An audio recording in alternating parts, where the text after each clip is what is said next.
আসসালামু আলাইকুম। আমার চ্যানেলে আপনাদের সকলকে স্বাগত।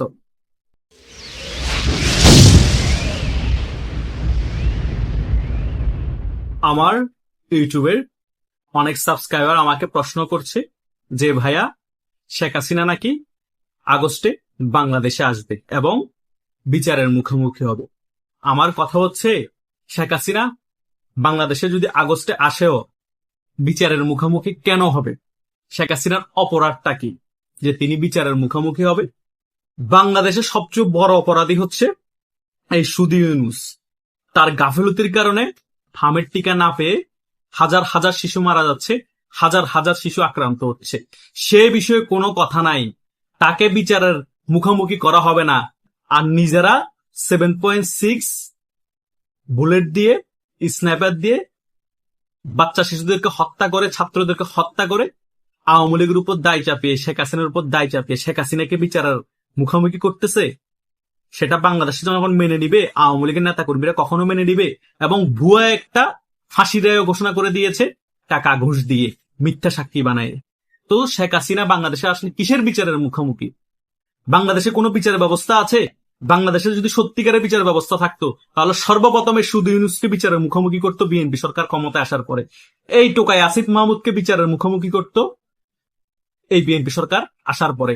এই যত টোকাই আছে সকল টোকাই স্বীকার গিয়েছে যে আমরা যদি পুলিশ হত্যা না করতাম এই ষড়যন্ত্রমূলক গণ অভ্যুত্থান হতো না, আমরা যদি মেট্রোলে আগুন না দিতাম তাহলে ষড়যন্ত্রমূলক গণ অভ্যুত্থান হতো না। তার মানে তারা পুলিশ হত্যা করেছে, সকল কিছু এভিডেন্স আছে। তারা বাংলাদেশকে ধ্বংস করার প্ল্যানিং করেছে, সকল কিছু এভিডেন্স আছে। এবং এই টোকাই আসিফ মাহমুদ একটা সংবাদ সম্মেলনে বলেছে, আমরা যদি আন্দোলনে সফল না হতাম আমরা সশস্ত্র যুদ্ধের ঘোষণা দিতাম। তার মানে তাদের কাছে অস্ত্র আছে। বিএনপি কি এই অস্ত্রগুলো কোথায় আছে যাচাই বাছাই করেছে?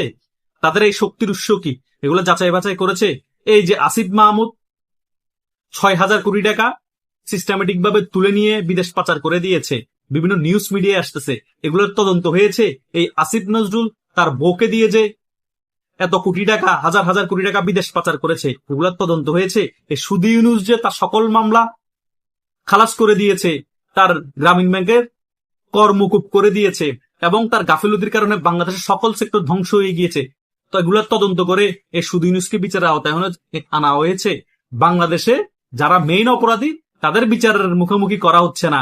শেখ হাসিনাকে মিথ্যা অপবাদ দিয়ে শেখ হাসিনাকে ফ্যাসিস্ট বানানো হলো। এখন শেখ হাসিনা আগস্টে বাংলাদেশে ফিরে আসলে শেখ হাসিনা কেন বিচারের মুখোমুখি হবে?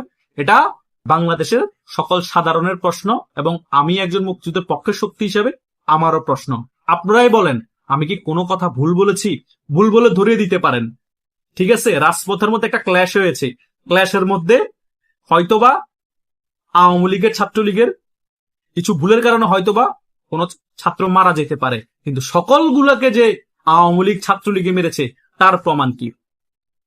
তার থেকেও তো বেশি ছাত্র হত্যা করেছে 7.6 এর বুলেটের মাধ্যমে এবং স্নাইপার এর মাধ্যমে। এরা কারা? এরা সিআইএ এর এজেন্ট, এরা তুরস্কের এমআইটির এজেন্ট, এরা আইএসআই এজেন্ট ছিল। সো তাদের বিচার কে করবে? কথা বুঝেন নাই? এগুলো সকল কিছু জামাত শিবিরের গুপ্তরা করেছে ছাত্রদেরকে উস্কিয়ে দেওয়ার জন্য, সকল কিছু আওয়ামী লীগের উপর চাপিয়ে দেওয়ার জন্য। এখন সকল কিছু পানির মতো পরিষ্কার হয়ে গিয়েছে। কথা বুঝেন নাই? যাকে স্বরাষ্ট্র উপদেষ্টা নতুন করা হয়েছিল সাকওয়াত সাহেব, উনি যখন এই সকল সত্য নিয়ে কথা বলা শুরু করে দিয়েছিল, ওনাকে ওখান থেকে সরিয়ে ওনাকে পাট উপদেষ্টা না কোন উপদেষ্টার মধ্যে ঢুকিয়ে দিয়েছে, যেটার কোনো গুরুত্ব নাই ও মন্ত্রণালয়ের। আমরা সকল কিছু জানি, তো এগুলো আমাদের চোখের সামনে ঘটেছে। সো শেখ হাসিনা কোনো বিচারের মুখোমুখি হবে না। যদি আগস্টে দেশে আসেও আমরা কেউ মেনে নিব না। বিচার আগে ডক্টর ইউনূসের করতে হবে, দেশ ধ্বংসকারী যারা তাদেরকে আগে বিচারের মুখোমুখি করতে হবে। তারপর আমরা চিন্তা করব শেখ হাসিনা বিচারের মুখোমুখি হবে নাকি হবে না, এবং শেখ হাসিনা সেই বিষয়ে চিন্তা করবে। আমরা বলার কে যে তিনি বিচারের মুখোমুখি হবে? কথা বুঝেন না? শেখ হাসিনা বাংলাদেশে আসলে যারা দেশ ধ্বংস করেছে তারাই উল্টা বিচারের মুখোমুখি হবে, এমন পরিস্থিতি বাংলাদেশের তৈরি হবে। এবং বাংলাদেশের জনগণই বলবে শেখ হাসিনা কোনো বিচারের মুখোমুখি হবে না। যারা দেশ ধ্বংসকারী, যারা ষড়যন্ত্র করে দেশ লুটপাট করে এখন খাচ্ছে, তাদেরকে বিচারের মুখোমুখি করতে হবে। এটাই আগামীতে ঘটবে, দেখতে থাকুন শুধু।